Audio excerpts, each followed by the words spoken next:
Donc ce sang-là, effectivement, va rester emprisonné en fait dans notre corps, à l'endroit où c'est que se situent ces cellules.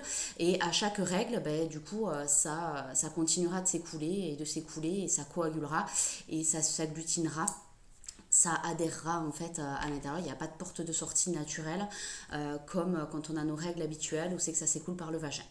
Après, à contrario, l'adénomiose, donc c'est interne à l'utérus, mais ça va être ces cellules-là en fait, bon, qui font le cycle menstruel, qui vont rentrer plus profondément du coup dans l'utérus, donc ils vont rentrer dans le myomètre, dans le muscle en fait de l'utérus, et qui vont se comporter effectivement de la même manière, sauf que le sang pareil va pas pouvoir s'écouler, va s'agglutiner aussi pareil dans cet utérus et dans ce muscle qui provoque pas mal de douleurs.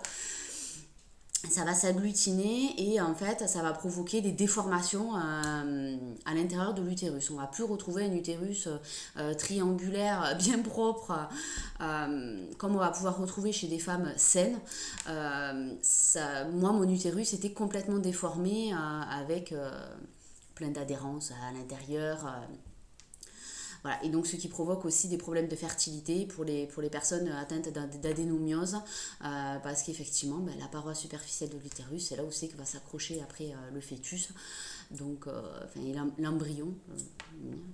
Donc du coup ça pose des problèmes de fertilité. Alors moi honnêtement on m'a dit que au niveau de mes problèmes à moi, j'étais une miraculée, effectivement, j'ai eu deux enfants naturellement, j'ai pas eu besoin d'aide du coup pour les avoir.